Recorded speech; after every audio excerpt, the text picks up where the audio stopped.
Hello, you are watching Half Asian Tarot Queen, and it is the Bloodworm Moon, a lunar eclipse that's happening today. So I'm going to do an extra reading. I haven't been doing that many readings lately, but this seems like a special occasion. So I'm going to start with this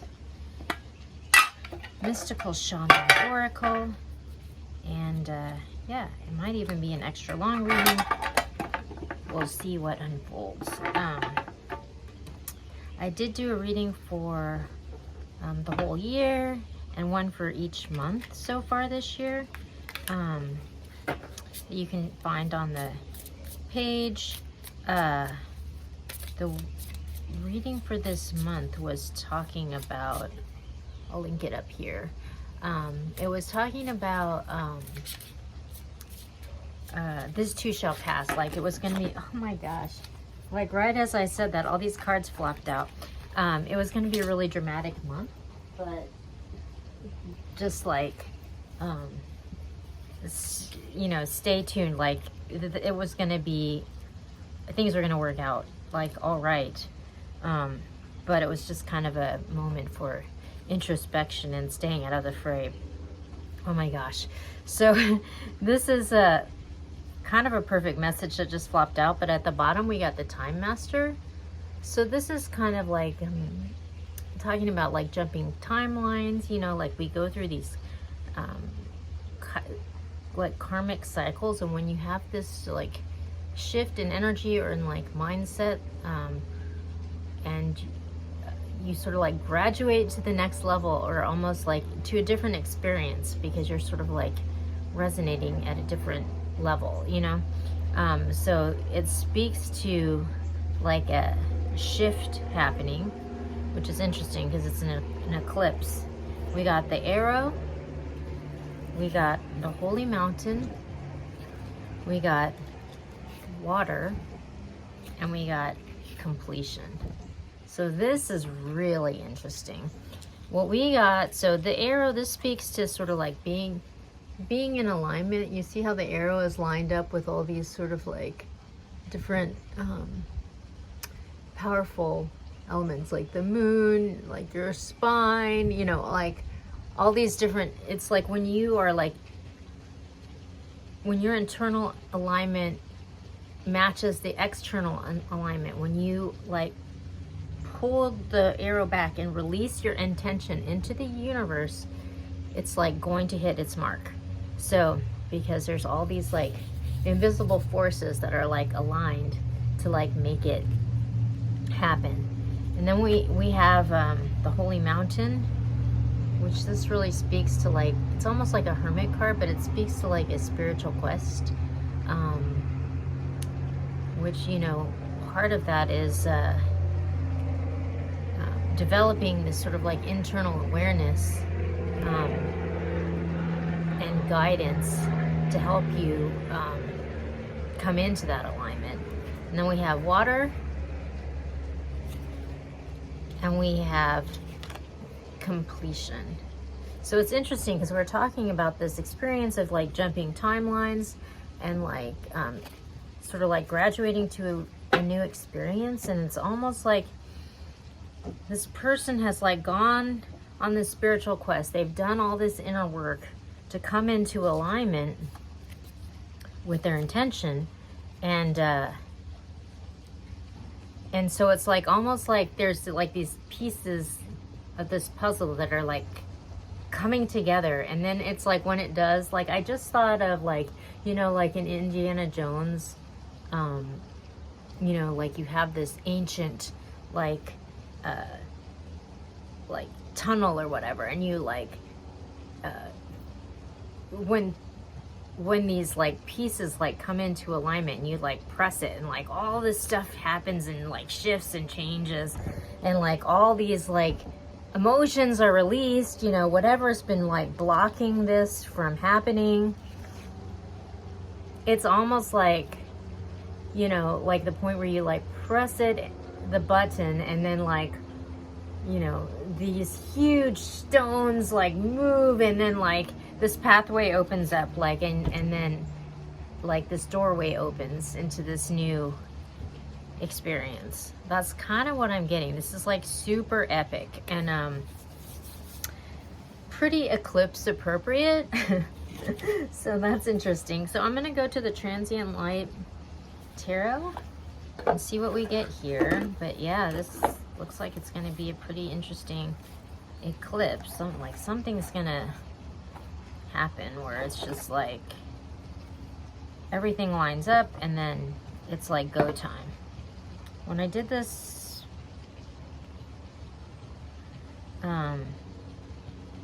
split, we got the King of Cups, or the Crown of Vessels, and the Chariot. So it's like almost like, you know, the Queen, I mean the King of Hearts like operates from this heart center. So there's like this total alignment with your like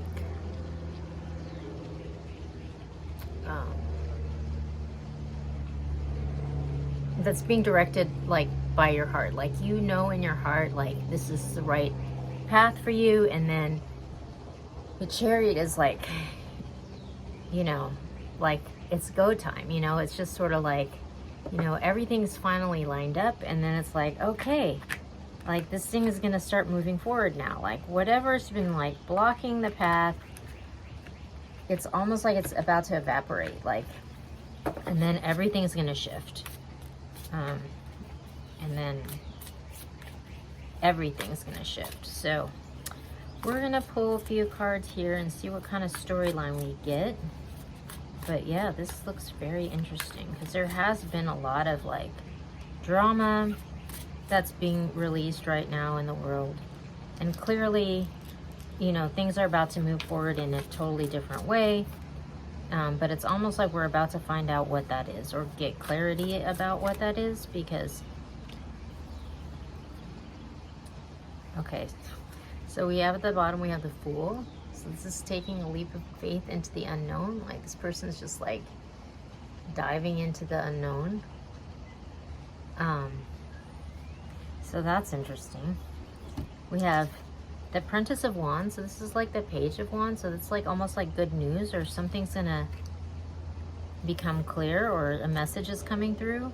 We have the Nine of Wands. So this is like the Wounded Warrior card. So this is like just totally weighed down by this burden. One that's like, maybe, you know, maybe not even yours, and you're just carrying it and you're like, why do I have to do this, you know?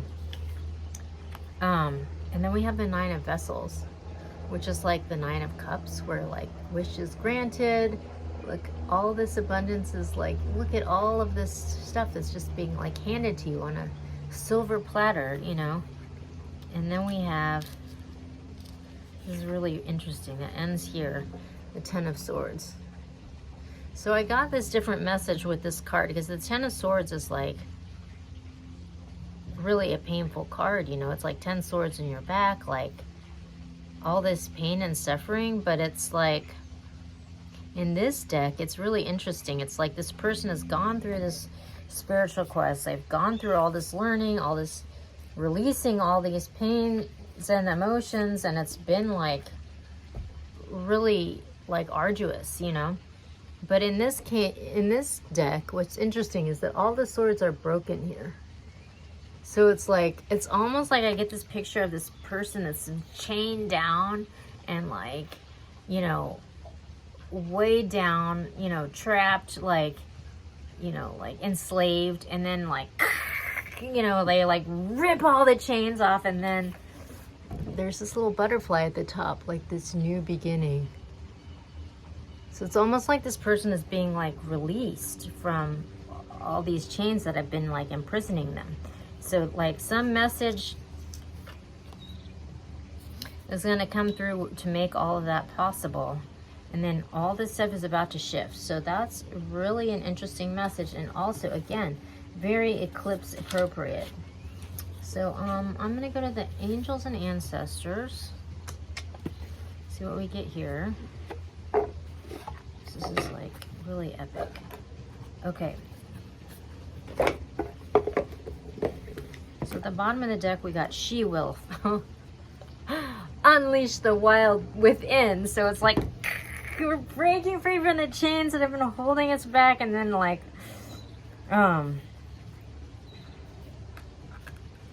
everything becomes possible once again. So that's a really interesting message. I'm gonna just see what we get through.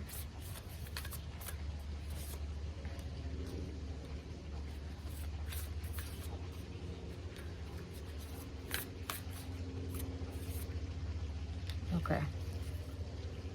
Arrow. We got an arrow again.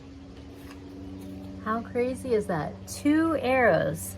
This one is like, surround yourself with protective energy. So that's really interesting. But also just like the arrow is going to hit the mark, you know, like whatever's been like chaining this person down, like suddenly they're going to break free from that. We got Stag, trust and thrive. High Priest, intend and create. And Sage, be devoted and committed. So what I'm almost getting here is like, this person has this purpose that's clearly meant for them, and they're finally going to be released from whatever's been like holding them back. And it's like, don't be afraid, just like trust that this is what's meant to be.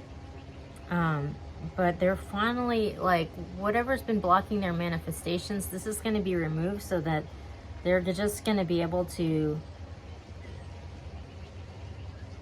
manifest, like intend and create. Like, so just, you know, it's time to like show the world what you got, you know. And it's just like, be devoted and committed. You are here for a purpose. You are being shown what that is, and it's like time, it's go time. That keeps coming through. So interesting. I'm gonna go to the ancient stones, and then we're gonna end with the Queen of the Moon oracle. This is very, very interesting. All right.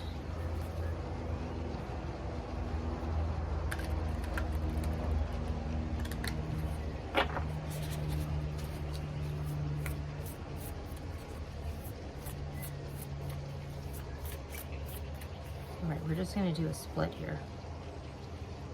Okay, the Cave, retreat, time out, self-care, slow down. Not forgotten, messages from spirit, unbroken connection.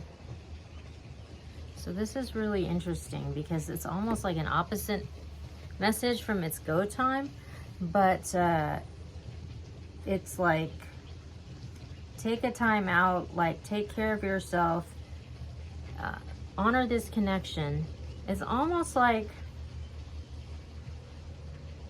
maybe this period during the eclipse, you should really take care of yourself and like be clear on what messages are coming through, because on the other side of this eclipse season where everything shifts is when it's like we're off to the races. So take this time while it's here, because this is an important moment for that, because something big is about to happen and you want to be ready. That's kind of what I just got. So yeah, eclipse season starting with this eclipse, and then we have a couple weeks where we're kind of going through this process of shifting, and then on the other side of it, it's like this whole new world, you know. Okay, interesting. So we got flower moon blossoming, and we got beaver moon creation. So yeah, someone is coming into their power. They're being shown what their purpose is, and then they have something big to create on the other side of this. So it's like all the stones are moving, and like the door is going to open through this eclipse season. We're going to be elevated to a whole new timeline. So that's exciting. I think we have a couple more readings coming through for eclipse season probably. So I will be back soon with more messages.